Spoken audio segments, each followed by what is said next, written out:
Bueno, perfecto. acá estamos viendo de nuevo los domos estos de alta montaña, en donde no sé si en la otra mitad de la clase está o no está, pero yo les decía que esto tenía que tener, o sea, era importante el tema de la implantación, o sea, dónde se iba a utilizar, la habitabilidad. eh, a ver, me vuelvo uno para atrás. El emplazamiento, la habitabilidad y el montaje. Respecto Ujú. del emplazamiento, vos necesitas saber dónde vas a ponerlo y cuánto tiempo va a estar andando, porque de ahí depende eh, la funcionalidad o las necesidades que tengas respecto de cómo se arme. Estos Sí. domos eran complejos de armar. Nosotros para construirlos, o sea, hicimos las pruebas y después les dimos cursos a los equipos que se encargaron de armarlos en Plaza de Mula, que fue el primer lugar donde estuvieron puestos. Ujú. Eh, el primer domo lo armaron en 2 horas 45 minutos. El último domo, acá en Chacra de Coria, que era donde los armábamos, en Jardín, en Chacra de Sí. Coria, lo armaron en 45 minutos. Y después, cuando fuimos allá, armamos grupos, hicimos una competencia y terminado de armándolos en 35 minutos.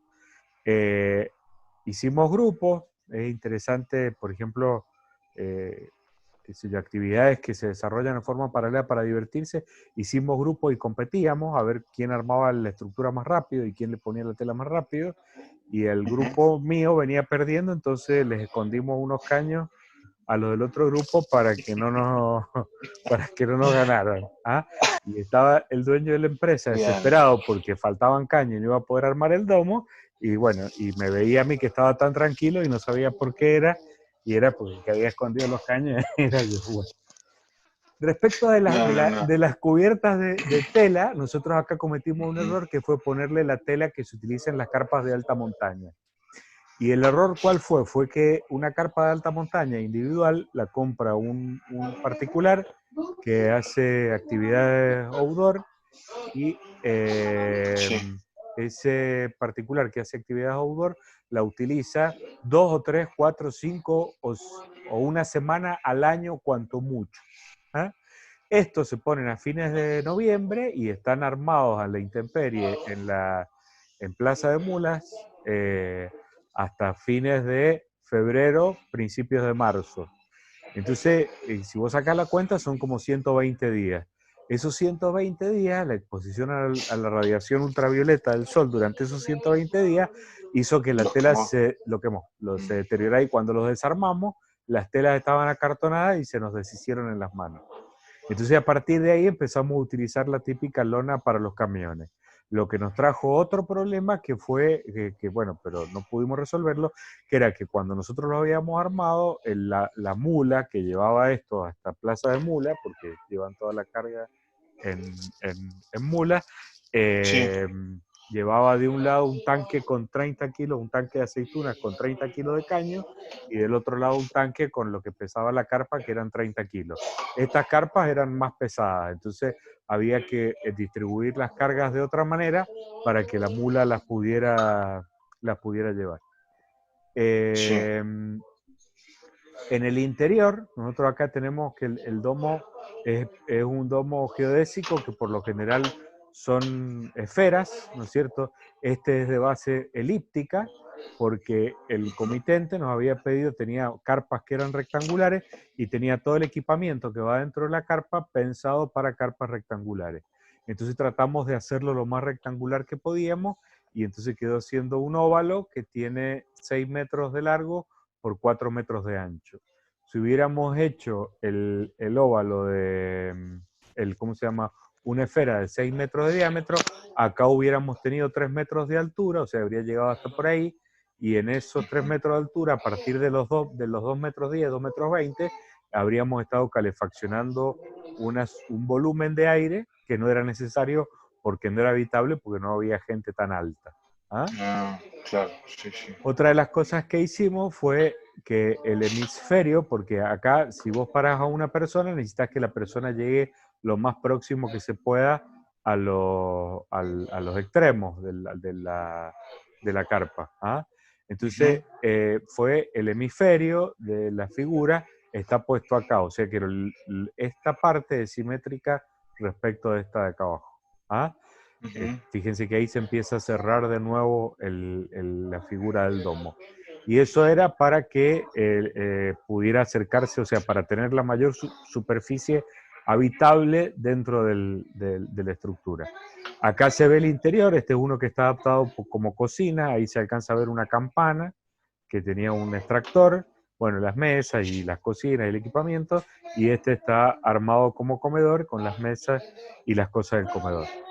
Otro de los problemas que teníamos respecto del montaje tenía que ver con que esta carpa funciona si la vas a tener armada 120 días. Si la vas a armar y desarmar en un día, o sea, el día armarla, y a la tarde armarla, dormir y desarmarla a la mañana, las 45 minutos, 35 minutos que te lleva armarla o desarmarla, empieza a ser un inconveniente. ¿Ah?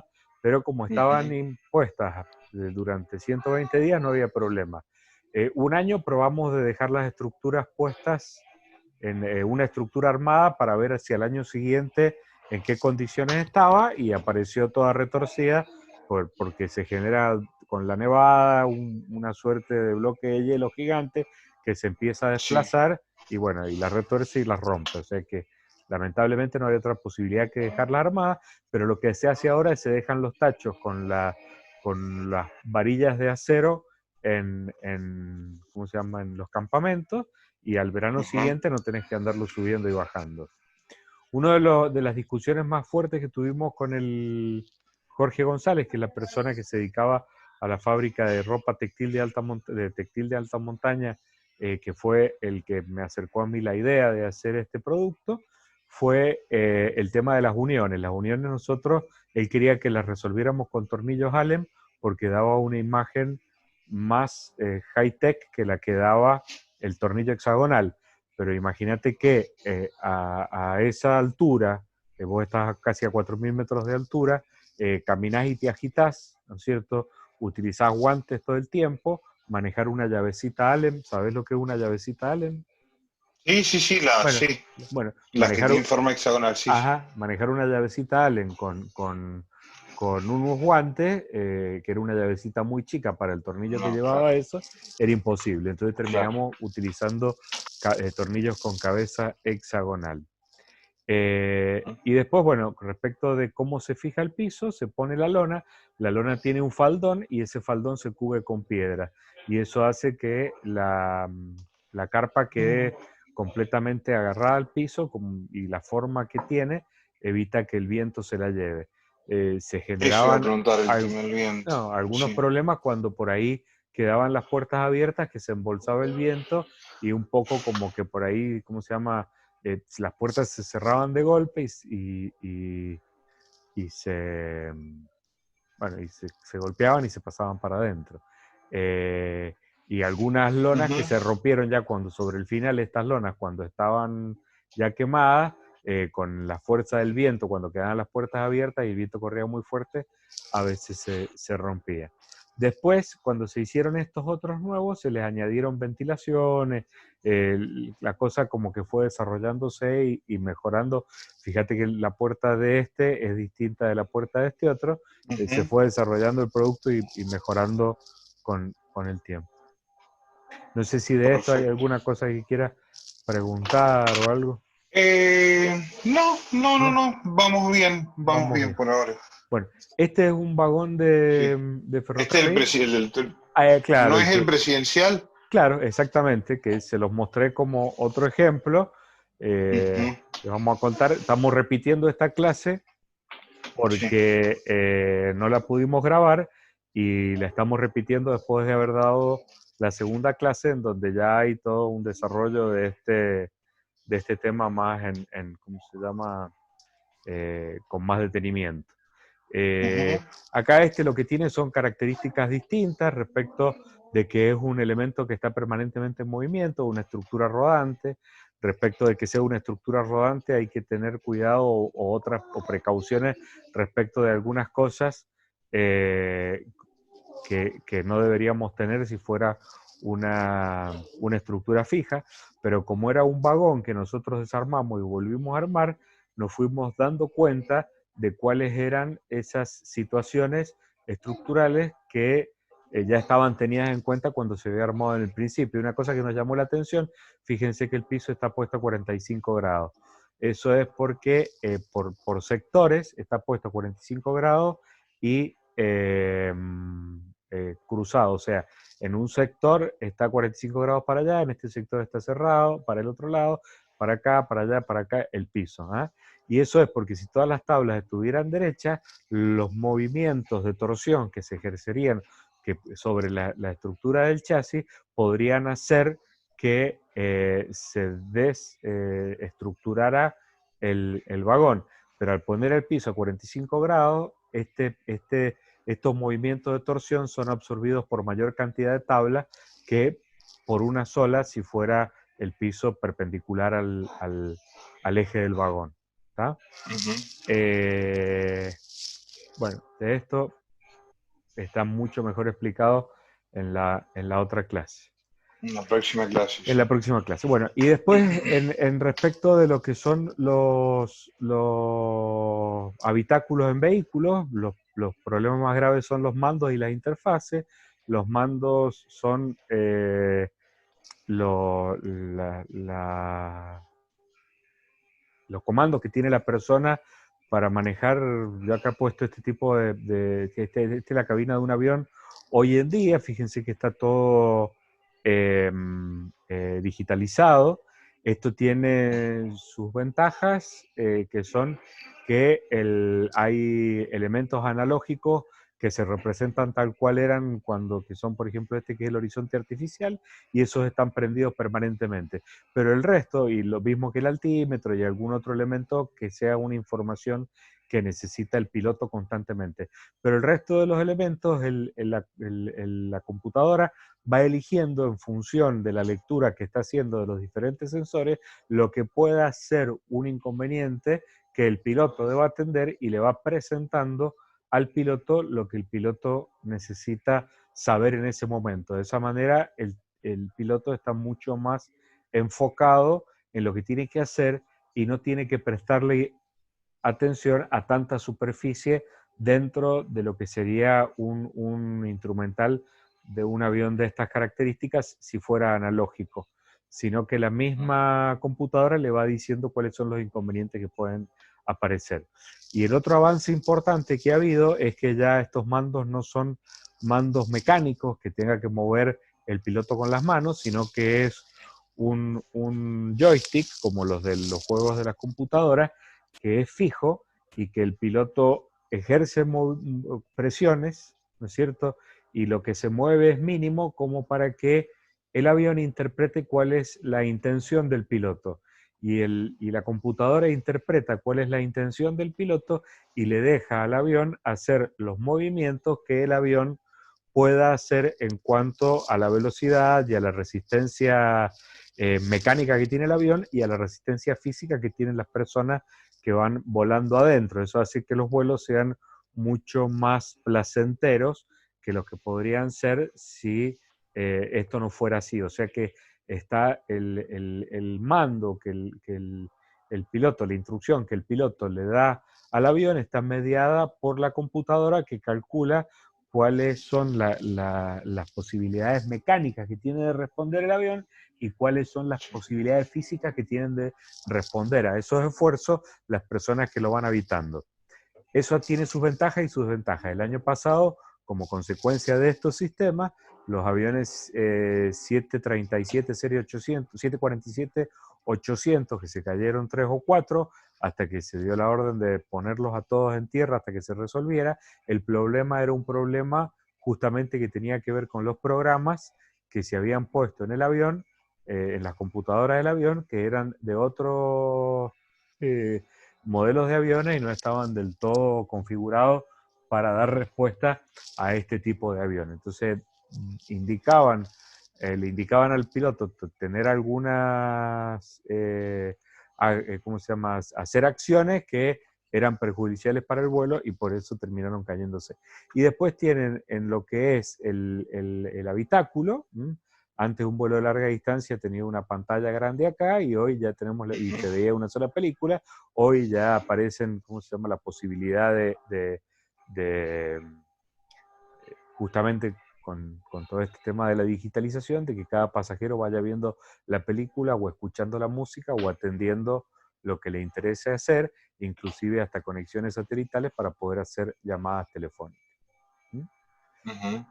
Como conclusión de esto, ¿qué vemos? Vemos que por un lado tenemos lo estético formal, por el otro lado esto que era lo funcional operativo y lo tecnológico constructivo. Los factores humanos van a influir directamente sobre lo estético formal y lo funcional operativo. ¿Ah? Dentro de lo tecnológico productivo van a ser factores estructurales y productivos, los que van a influir en lo tecnológico productivo. ¿Ah? Después tenemos acá el área de los recursos disponibles. Siempre tenemos que manejarnos dentro de este área de lo que la tecnología en donde nosotros estamos nos puede dar la respuesta de la tecnología regional, la tecnología que podamos tener a mano, nos puede dar respuesta. Y acá aparece el grafiquito en donde acá son, ¿cómo se llama?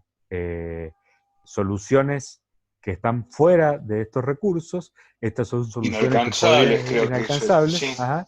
Estas son soluciones que son alcanzables, pero que no me terminan de mediar, porque nosotros el diseño lo tenemos que mediar entre estos tres aspectos. Tanto el diseño gráfico como el diseño de producto. ¿Ah? Ujú. En el diseño de producto, por ahí a lo mejor se entienda mejor por lo que hablábamos por WhatsApp los otros días, cuando vos Sí,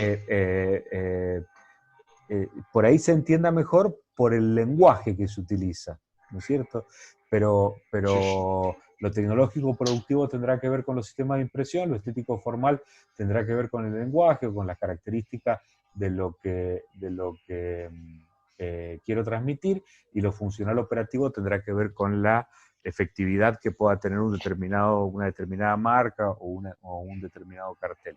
Y si hoy esto lo llevamos al plano de todo lo que son las gráficas que se tienen que resolver para los dispositivos ¿cómo se llama? Los teléfonos celulares y Sí. ese tipo ya la escala de,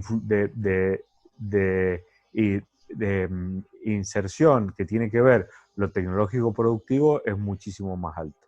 Y bueno, y la Ujú. respuesta de diseño tendrá que estar entonces de nuevo dentro de este espacio que es en donde nos tenemos que mover, o el espacio que podemos movernos para poder una respuesta acertada. ¿Ah? El tema de los recursos no solo responde a los Perfecto. recursos que tengan que ver con el carácter económico, también son recursos disponibles los conocimientos que nosotros tenemos. Y acá como ejemplo les muestro dos stands, ¿no es cierto? Este fue el primer stand que nosotros hicimos que respondía a una empresa que tenía una estrategia de comunicación definida y clara, ¿ah? Que era Egitecra, que es una empresa que se dedicaba a hacer integración de software, que nos llamó a principio de año y nos dijo, miren, en julio comienzan las ferias y vamos a estar presentes en ferias en todo el país desde julio de este año hasta julio del año siguiente. Y necesitamos, ya hemos contratado los espacios de cada una de las ferias, y había ferias en donde el espacio, este es el primero que armamos, que fue acá en Mendoza, en la Feria Internacional Aconcagua, que en lo que eran el predio de exposición que tenía la UCIM, ¿ah? Que era de 2 metros por 6 metros de frente. ¿Mm? Y entonces teníamos después espacios que eran de 3 metros por 3 metros, espacios que eran de 2 por 4, espacios que eran de 2 por 3, de 2 por 4, de 4 por 4 y de 4 por 6 metros. Entonces hicimos a partir de ahí, me agarro de la matemática, no sé si se acuerdan del mínimo común múltiplo y el máximo común divisor, definimos cuáles tenían que ser las diferentes medidas que podíamos tomar para hacer las secciones para que esto fuera modulable y pudiera armarse en esas diferentes configuraciones. ¿Mm? Y generamos este stand que, como estábamos vendiendo una empresa de base tecnológica que vendía integración de sistemas, no sé si saben lo que es, pero la integración de sistemas era algo que dejó de hacerse o perdió vigencia a partir de la vinculación que se generó entre los sistemas de Macintosh y los sistemas de IBM. ¿Mm? pero hasta ese momento todas las empresas de sistemas, cada empresa era muy rigurosa muy celosa, no rigurosa, muy celosa de sus desarrollos y no quería que sus desarrollos, o sea, pudieran ser compatibles con desarrollos de otras marcas. ¿Ah? Un poco es lo que no sé si les hablaba de la estrategia del Mar Azul, ¿no es cierto? Que como consecuencia de la Segunda Guerra Mundial, se gana la Segunda Guerra Mundial por parte de los aliados a partir de lo que significa los desarrollos en programación, en establecimiento de objetivos y en cómo se distribuían Sí, los recursos. ¿Ah? Y entonces sí. esos oficiales del ejército vuelven a Estados Unidos a hacerse cargo de empresas, porque sabían cómo manejar esos recursos, y entonces toda la dirección de empresas adquiere una conducta que es celosa del de al lado, de ver al competidor como un enemigo, del espionaje industrial y todo ese tipo de cosas, hasta mediados de la década del 90, principios del 2000, en donde aparece, yo lo conocí a través de un libro que se llama La Estrategia del Mar Azul, no me acuerdo el nombre del autor, y el nombre de Estrategia del Mar Azul un poco en contraposición a la Estrategia del Mar Rojo, que sería el mar de sangre de una guerra, en donde se empieza a ver al competidor como un posible aliado para resolver determinados problemas. Entonces la integración de sistemas, que lo que proponía era la posibilidad, era una empresa que desarrollaba software a medida para empresas para vincular Tango con algún programa de otra marca o de otra, ¿cómo se llama?, empresa que sirviera para control de stock. Y entonces hacían ese tipo de vinculaciones. ¿Ah? Por eso se llamaba integración de sistemas y por eso tiene carácter tecnológico. Cuando terminamos de hacer ese stand, recibimos una convocatoria de la dirección de la Secretaría de Turismo de la provincia de Mendoza para estar presentes en la Expo Turismo. Y lo que teníamos a mano como recurso eran los cálculos que había hecho un ingeniero amigo para desarrollar este stand. Entonces dijimos, bueno, lo que podemos resolverlo, para esto tuvimos un mes, desde que nos dijeron, mira, hay que resolver un stand, hasta que lo resolvimos y lo tuvimos armado en Buenos Aires. Y a comparación del otro, Y a perdón. comparación del otro, este tiene 380 metros cuadrados. Bien. Y este otro, lo más que tenía era el de 6x4, que son 12 metros cuadrados. ¿Ah? Perfecto. ¿Y en cuánto se realizó? O sea, ¿cuánto plazo tuvieron? Porque me decís que para el de Mendoza tuvieron muy poco. Muy Para el de poco. Itecra. El de Itecra fue un desarrollo que nos llevó 2 meses, desde que lo empezamos a pensar hasta que tuvimos los planos y en unos 15 días se construyó. Todo se resolvió en un mes, en un mes teníamos de plazo con la instalación puesta en Buenos Aires dentro de ese mes. ¿Ah? Y ahí, como recursos fundamentales, fueron, bueno, de recursos de conocimiento, de desarrollo. Haber tenido desarrollado este STAM y que yo en ese momento estaba estudiando arquitectura y conocí lo que era una unión doble, que les voy a mostrar después en otra clase el desarrollo particular de este STAM porque es para verlo foto por foto. ¿Ah? Eso es como recurso, yo te diría, de conocimiento. Como recursos físicos. ¿Ah? Mi papá tiene una empresa, o tenía en esa época una carpintería metálica grande que se dedicaba a hacer estructuras metálicas. Sin la posibilidad de tener la fábrica de mi viejo a mi disposición, nosotros no hubiéramos podido dar respuesta a esto, a este pedido. ¿Está bien? Sin la posibilidad de tenerlo a mi viejo y de que mi hermano fuera el encargado de producción de la fábrica, porque es más accesible mi hermano que mi papá. No hubiéramos podido resolverlo. Hay partes que se resolvieron en la fábrica de mi papá y otras que no, como esto que se ve acá abajo, que son detalles de estructuras o sea, son estructuras más detalladas, que están más cerca de la gente. Fíjate que esta otra estructura es el techo del doble piso S, ¿no es cierto? Y entonces estas las resolvimos con otro metalúrgico que tenemos, que es un tipo muy prolijo que se dedicaba antes a hacer bicicletas empipadas. ¿Ah? O sea, que hace las bocas de pescado, que son la unión de los caños y todo eso, a lima y a mano. Y intervinieron 2 carpinterías de madera con distintas, ¿cómo se llama? con distintas partes, y otro amigo que tiene una fábrica de cartelería, que fue el que nos hizo estos carteles, que son con los que cubrimos la estructura metálica. Acá la estructura metálica es triangular y acá la estructura metálica es cuadrada. No tuvimos posibilidades de probarlo, entonces nosotros lo que hicimos en la fábrica de mi papá fue armar el stand completo, soldando todas las uniones, todas las cosas y todo lo demás, y después cortarlo y soldarle en los extremos las uniones dobles, que son unas uniones que se utilizan para caños de agua, que tienen la ventaja de que no tenés que girar ninguno de los dos caños para hacer la unión. ¿Ah? Entonces, eso fue lo que nos posibilitó armarlo. De logística, yo tenía una alumna que se había recibido el año anterior, soy director de tesis de publicidad en la Universidad de la Concagua, y una alumna que había hecho una tesis sobre una empresa de transporte que era el padre. Entonces tenía el vínculo como para decirle, mira, necesito tener esto en Buenos Aires tal día. ¿Ah? El día que abrió la feria, el primer camión, o sea, el día que la feria, el predio de la rural tiene ferias todos los fines de semana. Entonces vos tenés el lunes y martes para desarmar, miércoles y jueves para armar estanes. Entonces empiezan a entrar los estanes que se van a armar los días miércoles. Cuando llegamos nosotros el miércoles a las 8 de la mañana, el primer camión que estaba en la cola de camiones para ingresar a la rural fue el nuestro, lo que nos permitió meternos con el camión adentro del galpón y descargar las cosas. Y el armado del stand nos llevó un día y medio de los 3 días que teníamos para armarlo. Incluso pudimos hacer unas gráficas que no nos gustaban cómo quedaban de nuevo y hacerlas traer desde Mendoza y colocarlas después.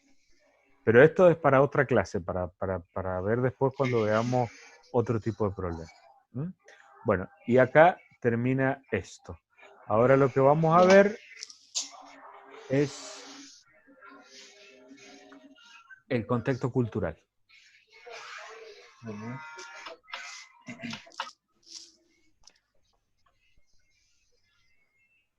Se me demora en abrirse.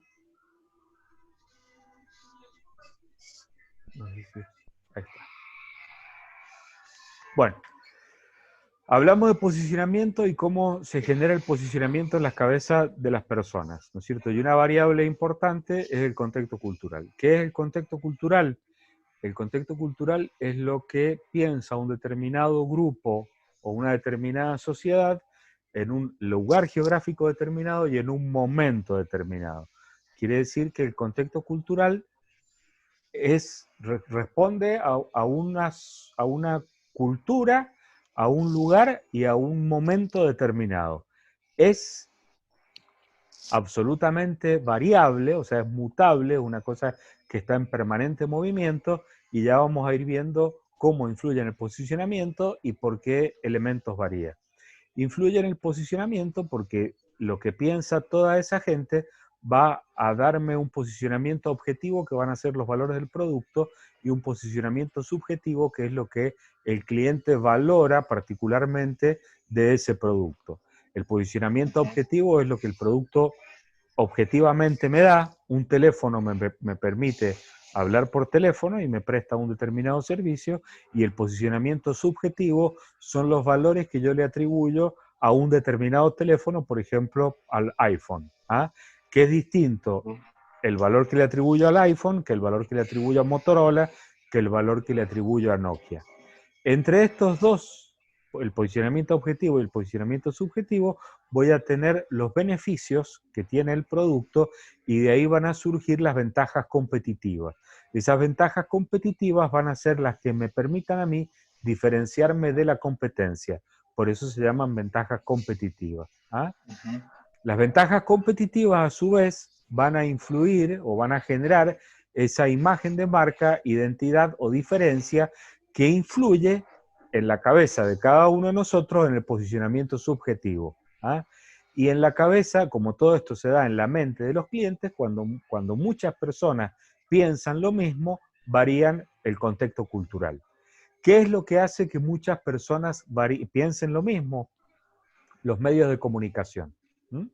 Los medios de comunicación son los que a nosotros, las grandes empresas toman a partir de encuestas que se hacen, cuáles pueden ser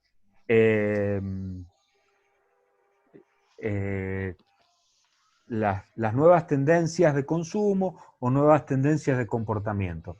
A partir de ese análisis de las nuevas tendencias de comportamiento, si una empresa toma esa tendencia y le da respuesta, va a generar comunicación a favor de esa tendencia, y la gente que estaba entusiasmada o que se veía atraída por esa tendencia va a encontrar una respuesta. ¿Ah?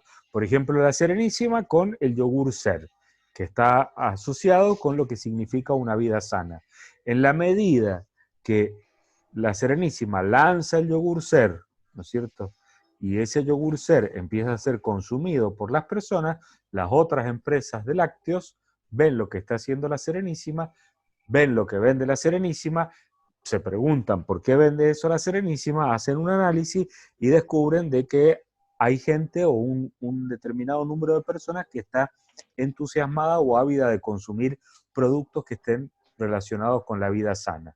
Entonces, esas otras empresas empiezan a hacer, ¿cómo se llama?, publicidad sobre sus productos relacionados con la vida sana. Mayor publicidad de productos relacionados con vida sana, más estamos convencidos nosotros de que una vida sana es lo correcto, en donde se aparece, en donde estaría la falacia en creer que las empresas pueden proveernos esos productos que signifiquen vida sana. Pero bueno, más personas los consumen y más publicidad se hace. Y el otro actor que presiona sobre este contexto cultural son los gobiernos, ¿no es cierto? Los gobiernos a partir, por ejemplo, de determinadas situaciones como puede haber sido el tema de la minería contaminante. A fines del 2015 estábamos todos en contra de la minería contaminante, al punto de que había, después de la fiesta de la vendimia, la marcha antiminera.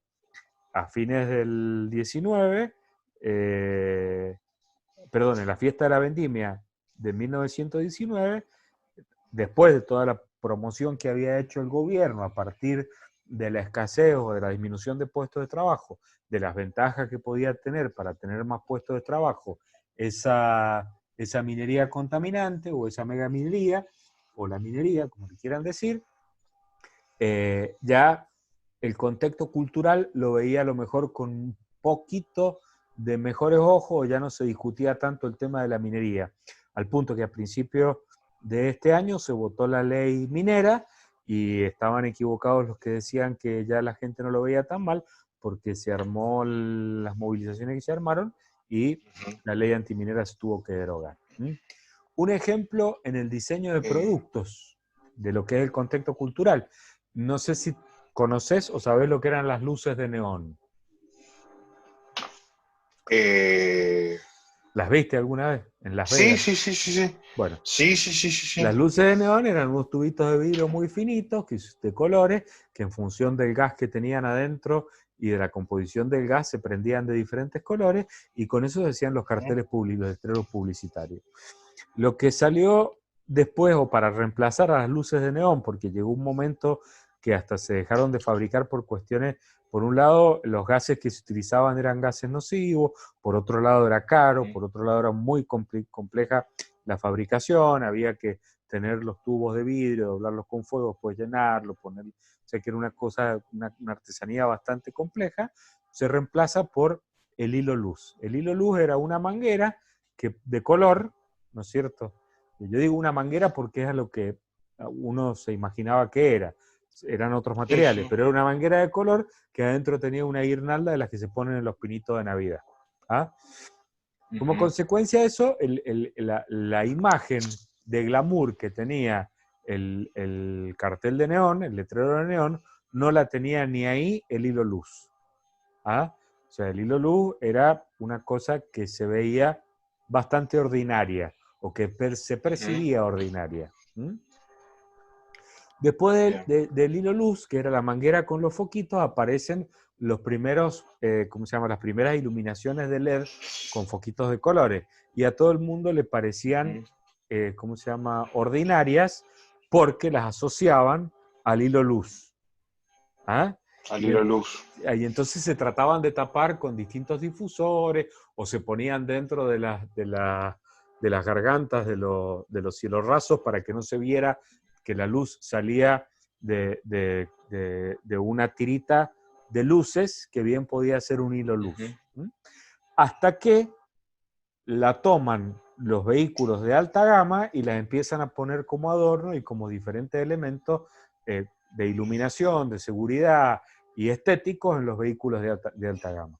Cuando aparecen las luces de neón, ¿cómo se llama? Las luces de LED en los vehículos de alta gama, el LED se reposiciona en cuanto a lo que es el diseño de interiores.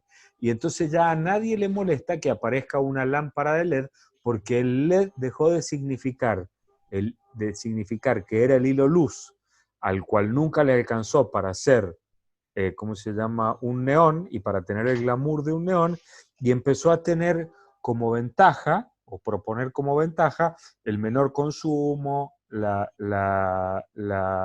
eco-friendly, el menor consumo energético, y todo ese tipo de cosas asociado al glamour, que sí tenían marcas como Mercedes-Benz, Audi, BMW, ¿cómo se llama? No sé, Volvo, y ese tipo de marcas que sí le terminaron de agregar el glamour que le había quitado el hilo luz a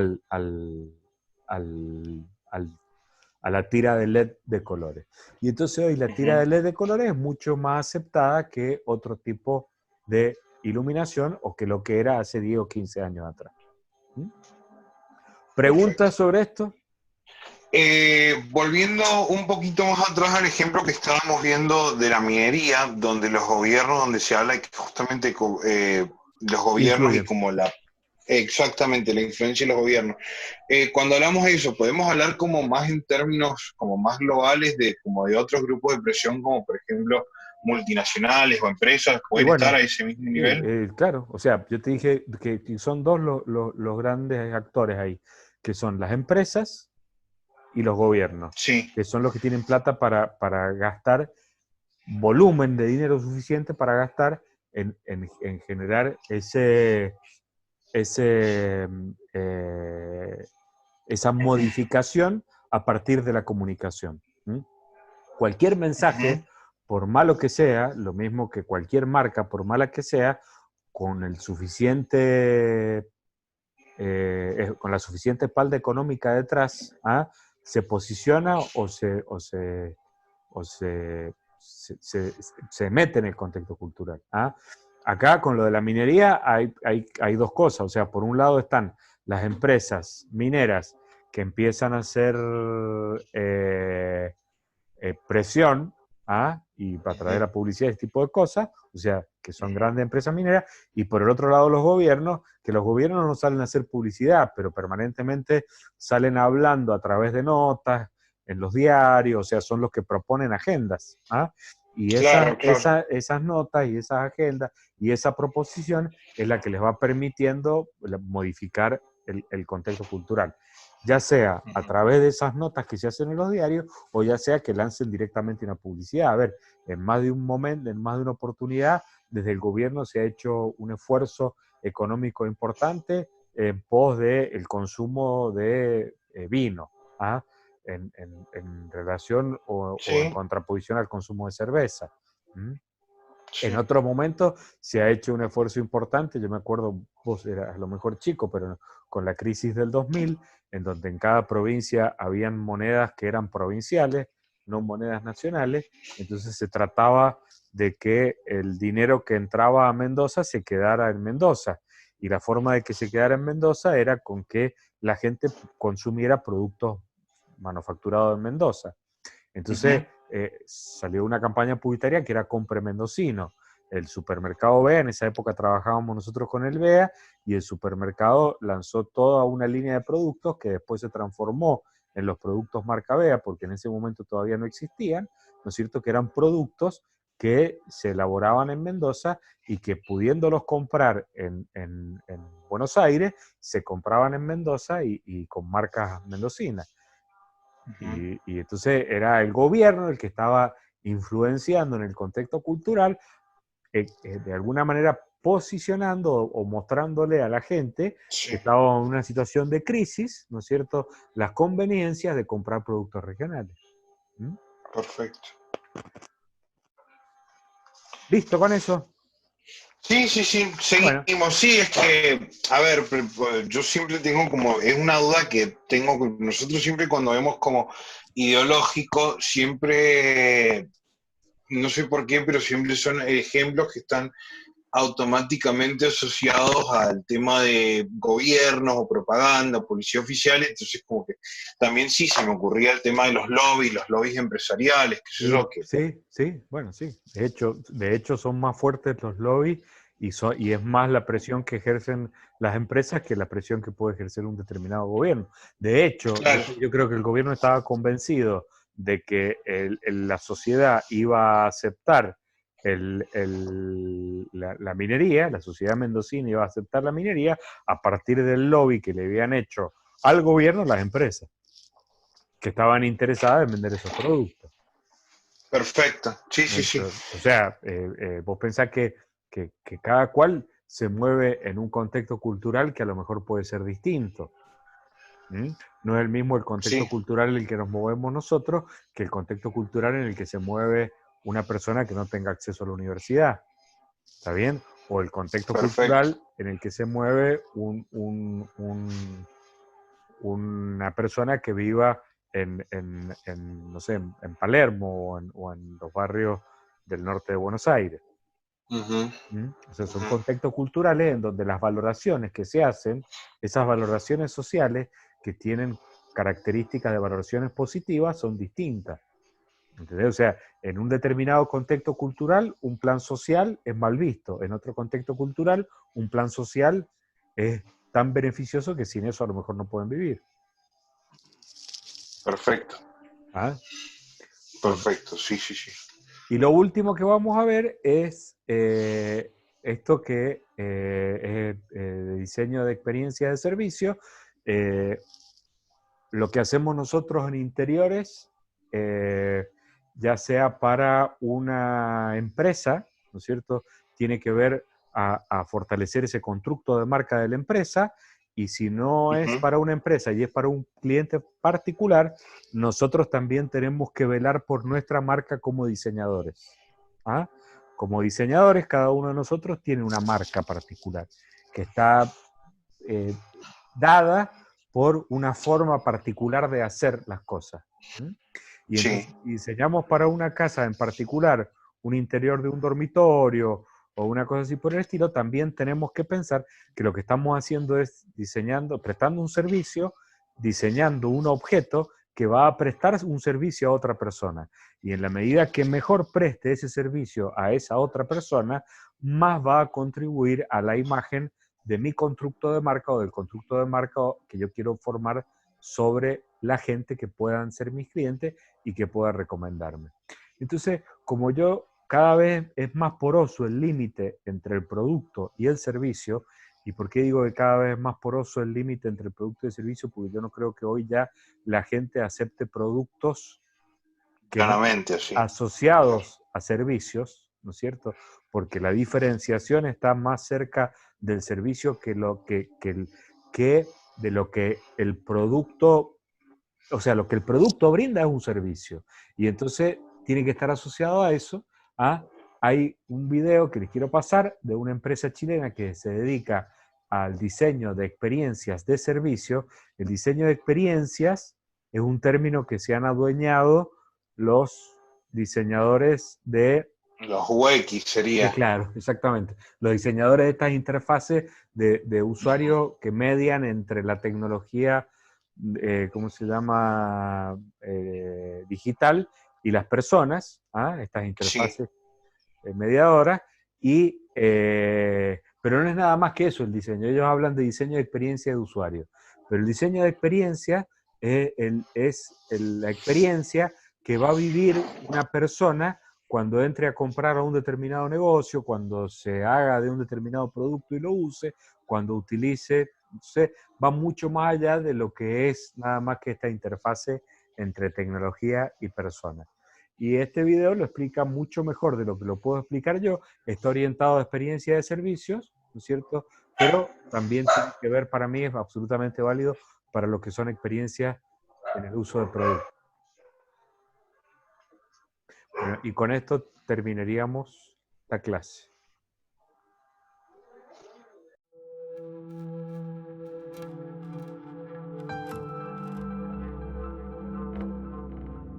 A comienzos del siglo XX, la mecanización y la producción en serie redujeron los costos de fabricación y masificaron el consumo. El más competitivo era quien mejor gestionaba su proceso productivo. A partir de los años 60, las marcas que se hicieron fuertes fueron las que además supieron captar los desafíos y las oportunidades de la logística. Hacia 1990, la era de la información permitió a las empresas conocer mejor el comportamiento de las personas y sus demandas. El actor más competitivo pasó a ser quien mejor aplicaba esos datos a la gestión del negocio. Sin embargo, en los últimos 10 años, las oportunidades de diferenciarse y agregar valor se han centrado en las personas y en cómo entregarles experiencias significativas y memorables. Por eso hoy, el más competitivo es quien mejor logra conectarse funcional y emocionalmente con las personas. El desafío actual para las marcas es empatizar con sus clientes, identificando cada momento de la secuencia de eventos que se despliega en la entrega de un servicio y diseñando iniciativas que transformen ese servicio en una experiencia única.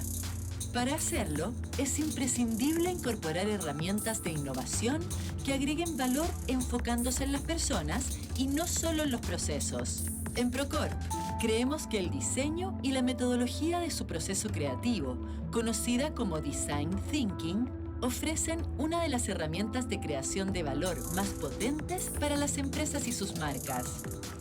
Para nosotros, diseñar un servicio es generar acciones destinadas a ayudar a alguien a hacer algo, buscando convertir ese esfuerzo en valor para la organización y en una experiencia superior para el cliente. Un proyecto de diseño de experiencia de servicio comprende 3 fases. La primera es observar y descubrir, mediante una inmersión profunda en la organización y en el servicio, lo que permite levantar un diagnóstico experto de la experiencia de usuario y configurar el Customer Journey Map que describe la secuencia completa de interacciones con el servicio y la percepción del cliente en cada momento clave. La segunda fase es de ideación y diseño colaborativo con quienes intervienen en el proceso de entrega del servicio. En esta etapa se generan ideas de alto impacto y factibilidad para mejorar la experiencia de los clientes. Además, se desarrollan prototipos que permiten evaluar e iterar las propuestas generadas. La etapa final consiste en un blueprint con las especificaciones de implementación de las iniciativas surgidas en la etapa previa. Aquí también se fijan los indicadores de satisfacción para medir resultados, la agenda de ejecución y los responsables de cada tarea. En Chile, cada vez más empresas han decidido ponerse en el lugar de sus clientes para innovar diseñando experiencias de servicio. Ellas entendieron el valor de estar no solo en la mente, sino también en el corazón de las personas. Somos Procorp. Bienvenidos a la era del cliente.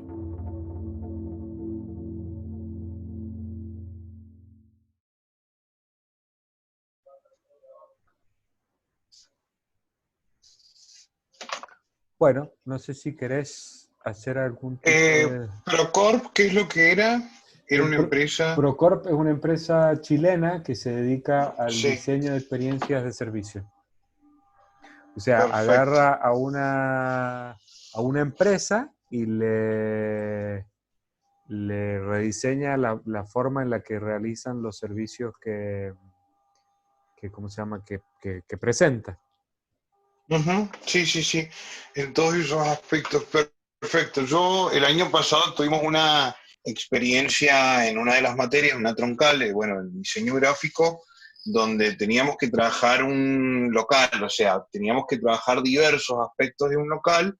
Hubiera sido una experiencia como interdisciplinaria como muy interesante porque hubiera muchas cosas que las tuvimos que medio ingeniar de otros lugares, como hacer un poco de búsqueda con especialistas, qué sé yo, y un poco salieron algunos resultados buenos. Ahora, yo un problema que tengo, que siento que tuve con el diseño de la experiencia, que yo creo que el video está bueno, lo voy a volver a ver, pero es cómo separamos algo que nos pasaba mucho nosotros cuando diseñábamos la experiencia. conceptualmente, ¿cómo separamos eso de algo como, de una experiencia como algo temático? El diseño de experiencia de un diseño de algo temático, por ejemplo. Porque nosotros teníamos, a ver si es clara la pregunta. Por ejemplo, a mí me había tocado hacer un café. Sí. Entonces, como que la experiencia que terminé, la experiencia mía, no es que no la entienda, o sea, era la experiencia de estar en un vagón de tren que te llevaba por las capitales del mundo del café, qué sé yo. Me costó llegar mucho a eso porque siento que como que las primeras cosas que a mí se me ocurrían como que eran demasiado experiencias sensoriales. Por ejemplo, yo como primera instancia propuse como un café, no sé, un café de Buenos Aires, por ejemplo, como si fuera la Richmond o alguna de esas confiterías de Buenos Aires, y como que ahí no había experiencia, era como algo más temático. Entonces, no ¿Por sé qué, cuál por qué, sería como... por qué decís que no había experiencia? O sea, yo voy a Buenos Aires y estoy esperando a ir para ir a comer a Kentucky Pizza. Ujú, Y la pizza ujú, de Kentucky Pizza no es la misma pizza, o para mí por lo menos no es la misma que la de otro lugar. ¿Con qué tendrá que ver? ¿Tendrá que ver con los momentos que he pasado o con los viajes que no han sido muchos que he hecho y los momentos entretenidos que he pasado en el Kentucky Pizza? Pero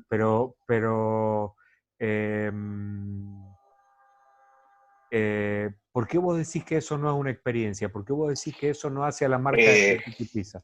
Lo que vos a lo mejor me- no podés hacer es decir, ujú, yo voy a adueñarme o voy a traerme la experiencia de Kentucky Pizza para hacerlo acá. ujú, Porque probablemente yo yendo a un Kentucky Pizza acá en Mendoza no sienta lo mismo. ¿Entendés? Porque bien, para mí la experiencia de ir al Kentucky Pizza está relacionada con la experiencia del viaje a Buenos Aires. ujú, ¿Me ujú. entendés?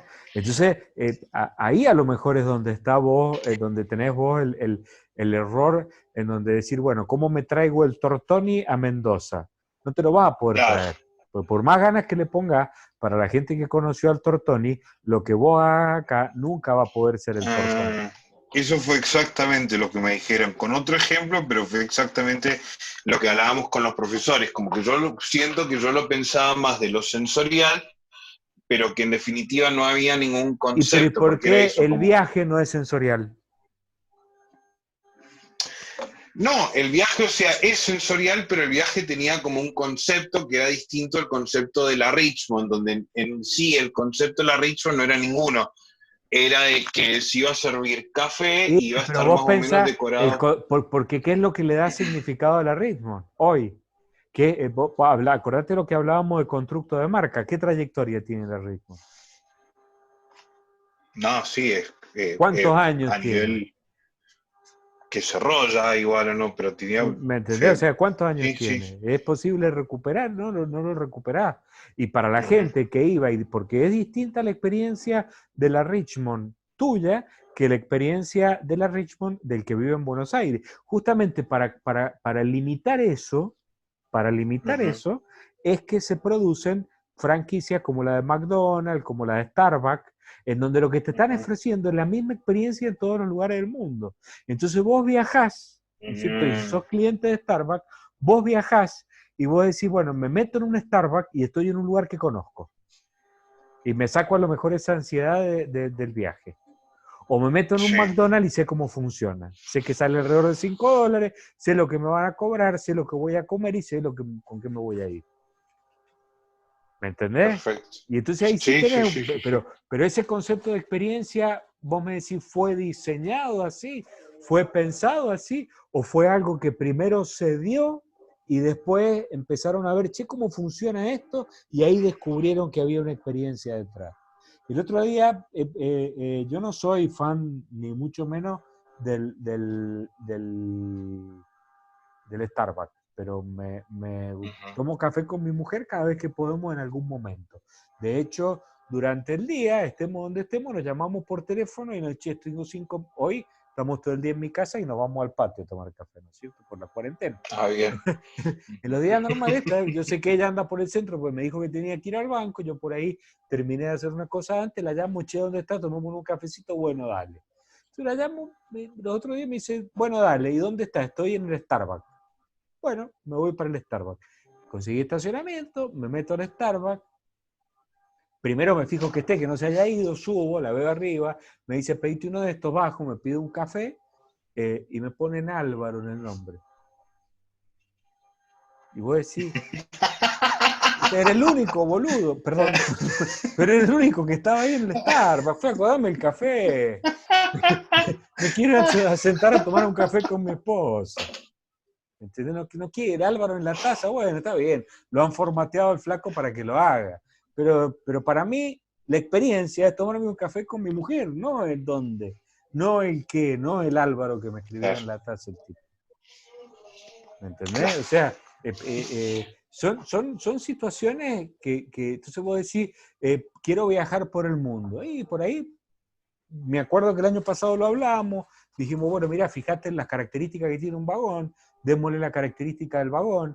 Si pudieras poner pantallas de video con paisajes que se movieran, podría ser, ¿entendés? Sí. Si pudieras meter un par de maniquíes o un par de valijas o un par de cosas que estuvieran relacionadas con el viaje, podría ser. Si pudieras ponerle cortinas como tenían las cortinas, los vagones de ferrocarril antiguo, no sé, está el Expreso de Oriente, hay varios que Oriente, se pueden utilizar de referencia, puede ser, ¿entendés? Pero vos fíjate que todas esas cosas, a nadie que haya viajado en el Expreso de Oriente, lo vas a hacer sentir que está viajando en el Expreso de Oriente. No, se ha ido a tomar un café a un bar que propone una experiencia de tales características. ¿Me entendés? Perfecto. Y entonces ahí habría que ponerse a pensar si realmente una experiencia de un viaje en ferrocarril, en un país en donde los ferrocarriles están fundidos desde hace 20, 30 años, y donde la experiencia del viaje en ferrocarril más próxima que tenemos es el Metrotranvía, acá en Mendoza, ¿no es cierto?, tiene algún valor como experiencia que pueda motivar a alguien a ir a sentarse Entonces yo diría, bueno, ¿qué es lo que puede tener como valor como experiencia? Y contemos cómo era el viaje en ferrocarril, y entonces que aparezcan fotos de cómo eran las estaciones de ferrocarril, que aparezcan fotos o que la gente que te atienda esté vestida, no sé, como ¿cómo se llama No sé, hice azafata, ¿no? No, pero así como Humphrey Bogart en Casablanca, ¿entendés? Porque el ferrocarril acá está asociado con lo antiguo, ¿entendés? Entonces podés decir, bueno, podés vestirlo de esa determinada manera, o que el mozo esté vestido como el guarda, ¿entendés? Que el vigilante que esté en la puerta para que no afanen esté vestido como el guarda y toque una campana cada tanto. ¿Me entiendes? No sé, hay cosas que se pueden hacer y simular y ir generando y qué sé yo, y entonces vos ir con tu hijo y contarle, mirá, si era cuando yo era chico y viajaba en tren, no sé. ¿Me entendés? Pero perfecto. Como que hay que buscar cosas, vos pensás que ya es más como diseñar, yo no sé si será buena la metáfora, pero no sé si es una metáfora tampoco, pero es como diseñar un videoclip, ¿está bien? En donde vos, al que entra, lo haces actor del videoclip. ¿Me entendés lo que te quiero decir? Sí, eso fue algo que también nos explicaron, sí, cuando lo vimos, sí, perfecto. Es convertir a esa persona en un actor de un videoclip que hable del tren, de una experiencia X en el ferrocarril, no sé, ponele. Bien. Pero habría que ver qué es lo que realmente sirve o no sirve. Vos fijate, por ejemplo, diseño de experiencia. Un ejemplo, la vitivinicultura, todo lo que es las posadas dentro de las bodegas. ¿Qué objeto tienen? Tiene el objeto de que vaya una persona y viva la experiencia, a lo mejor si está en la época de la poda, capaz que lo lleven con el encargado, le den una tijera y lo hagan podar 3 o 4, ¿cómo se llama? Sarmientos. Si llega en la época de la cosecha, le hagan cosechar 2 racimos. Si llega en la época no sé, y en función de la época en la que llegue, a lo mejor lo hacen participar de alguna manera y pasa unos días de descanso y hace alguna actividad. ¿Ah? Y en esa experiencia, ¿qué es lo que, por qué la bodega lo hace? Porque esa persona se lleva esa experiencia a su casa, ponerle en Córdoba, y cuando llega a Córdoba y tiene que llevar un vino a una cena, ¿no es cierto? Se va a acordar de eso que vivió y va a comprar la botella de vino, porque el vino no sé si tanto le guste, pero el vino ese que lleve le va a dar pie para contar en la cena la experiencia que él vivió en Mendoza, en esa bodega de la cual se están tomando el vino, ¿no es Claro, cierto? Y lo va a convertir en el centro de la reunión durante 40 minutos. ¿Me entendés? claro, ahí está lo del videoclip. Sí, sí, sí. ¿Me entendés o no me entendés? Entonces, eso es lo que hay que buscar. Sí, sí, sí, O a eso es lo perfecto. que entiendo yo que deberían apuntarle. ¿Mm? Ujú. Bueno, Claro, incluso me acuerdo que nos decía así, como ya para cerrar, me acuerdo que conceptualmente el relato lo armábamos, como decís vos, como con un cuentito. cuenta o explicita cuál es la vivencia de esa persona. En cualquier libro de venta que vos agarres del año que sea, de venta en negocios comerciales, te va a decir, cuando entre un cliente, lo mira a los ojos y lo saluda. Lo primero que tenés que hacer, así estés atendiendo a otra persona, lo mirás a los ojos, lo saludás, un momentito. ¿Cuánta gente lo hace? Y te estoy hablando, y todavía no existía ni el nombre del diseño de experiencia de usuario. Claro. ¿Entendés? Entonces, ¿cuántas cosas de esas son prácticas que tienen que ver con conductas amables que hemos perdido por vivir como vivimos? No sé. O sea, hay un montón de cosas que... Yo recién te decía cuando hablábamos de la comida sana, hoy es un valor positivo en el contexto cultural. Ninguna de las comidas envasadas es sana. O sea, las barritas de cereal no son sanas. El yogur de Claro. envasado no es sano. ¿Entendés? Todos están contaminados a todas las cosas esas les meten harina de trigo, ¿no es cierto?, para darle volumen. Ujú. Todos tienen componentes, ¿cómo se llama?, aditivos Y alimenticios. conservantes, Todos tienen más todo eso lo que conservantes. propone la fruta fresca. La otra vez, mira, la otra vez en la clase de gráfica en el espacio les hablaba de lo que había significado el paso de la venta de productos naturales a los productos conservados. Y entonces me miraban con cara de como diciendo, qué gran diferencia. Le digo, mire, para que se den una idea de lo que tiene que haber sido, en la década del 90 se desarrolló una tecnología que evitaba la carga bacteriana en los productos cárnicos a partir de tratar la carne con radiación, ¿cómo se llama? Radiación nuclear, radiación atómica. ¿Ah? Y entonces quedaba el pollo, quedaba procesado con esa tecnología, y a partir de ahí vos podías tenerlo fuera de la heladera que no se te iba a podrir. ¿Está bien? Entonces vos imaginate yendo hoy al supermercado, ¿qué pasó con eso? O sea, ¿por qué no estamos comiendo pollo radioactivo hoy?